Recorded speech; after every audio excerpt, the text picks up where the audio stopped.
ক্ৰমাৎ ব্ৰহ্মপুত্ৰৰ বাঢ়নি পানীয়ে টিয়কৰ বিভিন্ন অঞ্চল প্লাবিত কৰাৰ পাছত কাকজান গাৰোৱাল চুঙিত বাৰ্ণাট্যৰ আশ্ৰয় শিবিৰ স্থাপন কৰা হৈছে।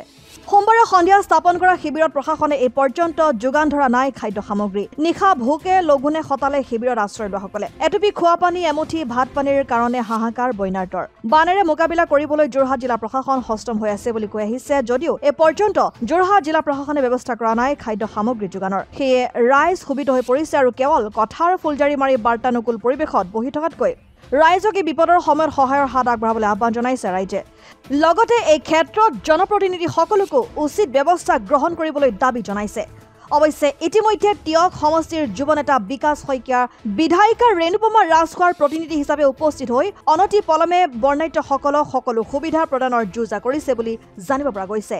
একেদৰে কোনো ধৰণৰ স্বাস্থ্য সেৱাৰো ব্যৱস্থা নাই প্ৰশাসনৰ এই পৰ্যন্ত।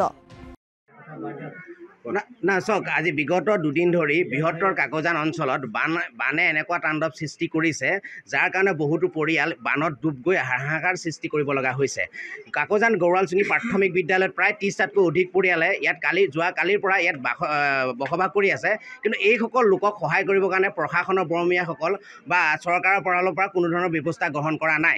ইতিমধ্যে আমি আপোনালোকৰ সংবাদ মাধ্যমৰ জৰিয়তে জানিব বিচাৰিছোঁ যে যোৰহাট জিলাৰ প্ৰশাসনে বান বিধ্বস্ত লোকসকলক সকলো প্ৰকাৰৰ সহায় সহযোগিতা কৰিবৰ কাৰণে তেওঁ সাজু হৈ আছে। কিন্তু ইয়াৰ পৰা এটা কথা প্ৰমাণ কৰা গৈছে যে চৰকাৰৰ যিসকল বৰমীয়া আছে যেনেদৰে ফাঁকি কথা কয়, আজিকালি প্ৰশাসনৰ বৰমীয়াসকলেও ফাঁকি কথা ক'বলৈ লৈছে। তেওঁলোকৰ যদি বান বিধ্বস্ত লোকসকলক সকলো প্ৰকাৰ সহায় সহযোগিতা কৰিবলৈ তেওঁলোক যদি সাজু হৈ আছে, যোৱা কালিৰ পৰা গৌৰালচুঙি প্ৰাথমিক বিদ্যালয়ত 30টাতকৈ অধিক পৰিয়ালে যেতিয়া বসবাস কৰি আছে, এইসকল লোকক কিয় এতিয়া পৰ্যন্ত সহায় কৰা নাই? গতিকে আমি প্ৰশাসনক এটা কথা স্পষ্টভাৱে সুধিব বিচাৰিছোঁ, ৰাইজৰ টকাৰে আপোনালোকে দৰমহা খাই AC ৰুমত বহি থকা আপোনালোকৰ অধিকাৰ নাই। এই কাৰণেই নাই কাৰণ বান বিধ্বস্ত লোককেই হওক বা বিপদত পৰা লোকসকলক আপোনালোকে যদি সহায় কৰিবৰ কাৰণে যদি আপোনালোকৰ মানৱীয়তা নাই বা আপোনালোক সাজু হৈ থকা নাই, তেনেস্থলত ৰাইজৰ টকাৰে দৰমহা খাই AC ৰুমত বহি থকা আপোনালোকৰ নৈতিক অধিকাৰ নাই। যোৱা কালিৰ পৰা এইসকল লোকে ইয়াত বসবাস কৰি আছে। এটুপি বিশুদ্ধ খোৱা পানী নাই, চাউলৰ ব্যৱস্থা নাই, কণ ছাত্ৰ ছাত্ৰীসকল আছে, পঢ়াৰ পৰিৱেশটো নাই। এওঁলোক যোৱাকালি ৰাতি আন্ধাৰত থাকিবলগীয়া হৈছে, বিদ্যুৎ কৰ্তন কৰি দিবলগীয়া হৈছে।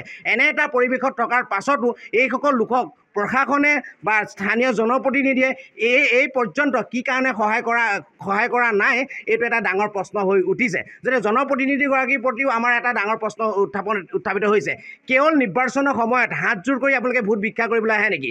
যদি আপোনালোকে হাতযোৰ কৰি ভোট ভিক্ষা কৰি 5 বছৰৰ কাৰণে ৰজা হ'ব বিচাৰিছে এইসকল নেতাৰ পৰা, এইবাৰৰ পৰা কিন্তু আপোনালোকে তেনেকুৱা ধৰণে ভোট ভিক্ষা কৰিবলৈ ইয়ালৈ কিন্তু কেতিয়াও নাহিব। কাৰণ এইসকল লোকক যদি এই বিপদৰ সময়ত আপুনি যদি সহায় নকৰে, আগন্তুক দিনত কিন্তু আপোনাক ইয়াৰ পৰা কিন্তু পহু খেদা দিয়া হ'ব। অসম আদিত্য টিয়ক।